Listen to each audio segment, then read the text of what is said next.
Welcome back, my most amazing and fantastic students. All right, so we are going to be doing Wonder Part 1 Driving. It was a long drive home.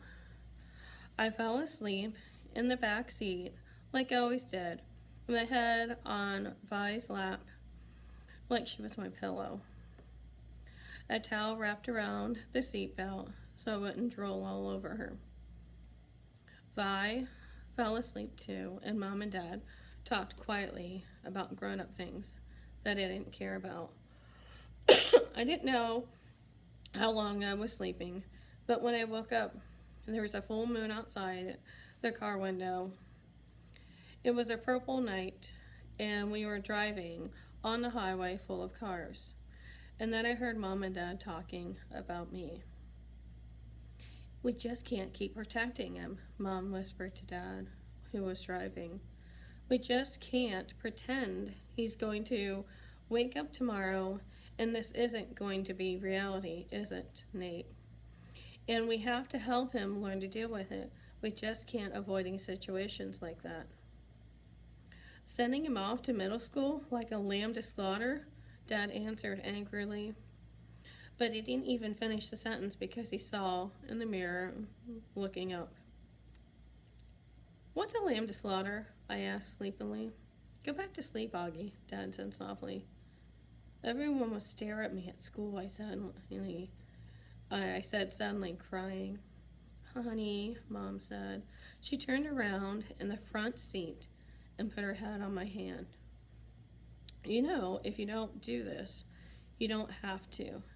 But we spoke to the principal here and told him about you, and he really wants to meet you. What'd you tell him about me? How funny you are, how kind and smart. When I told him you read Dragon Rider when you were 6, he was like, wow, I have to meet this kid. Did you tell him anything else? I said. Mom smiled at me and she smiled kind of hugged me. I told him about all your surgeries and how brave you were. So he knows I look like this, I asked.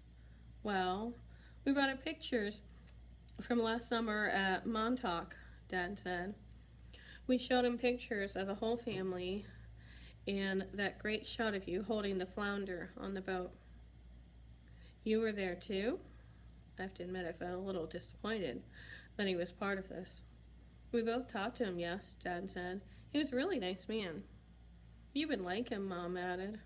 Suddenly, it felt like they were on the same side. Wait, so when did you meet him? I asked. He took us on a tour of the school last year, Mom said. Last year? I said. So you've been thinking about this for a whole year and you didn't tell me? We didn't know if you'd even get in, Augie answered Mom. It's a very hard school to get into. There's a whole admissions process. I didn't see the whole point of telling you if you weren't even going to get worked up about it unnecessarily. But you're right, Augie. We should have told you. When we found out last month you got in, Dad said. In hindsight, Mom said, yes, I guess. Did that lady who came to the house that time have something to do with it? I said. The one that gave me the test?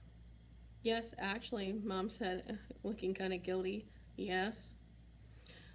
You told me it was an IQ test, I said. I know.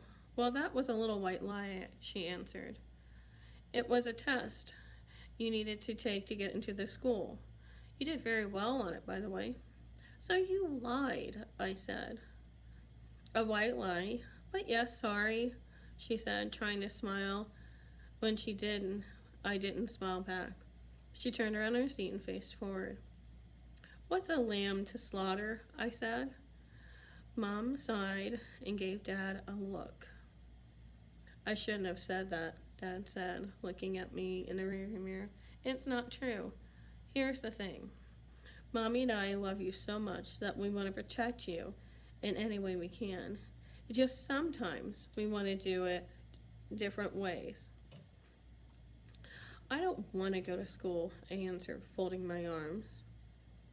It'd be good for you, Augie, Mom said. Maybe I'll go next year, I answered.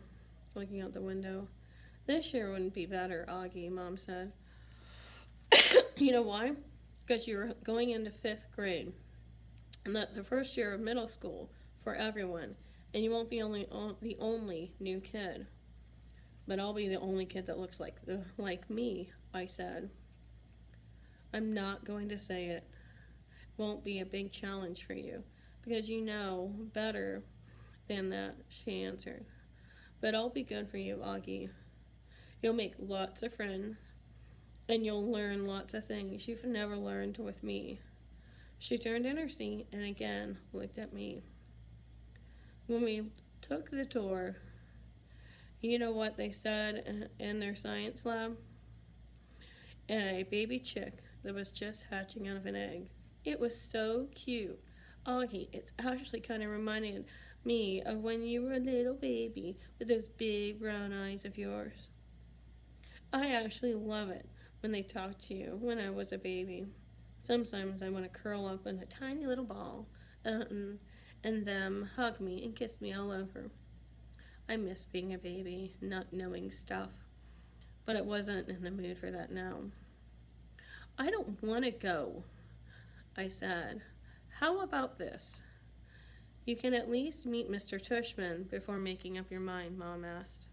Mr. Tushman? I said. He's the principal, Mom answered. Mr. Tushman? I repeated. I know, right? Dad answered, smiling and looking at me in the rearview mirror. Can you believe that name, Augie? I mean, who on earth would ever agree to a name like Mr. Tushman? I smiled, even though I didn't want to let them see me smile. Dad was the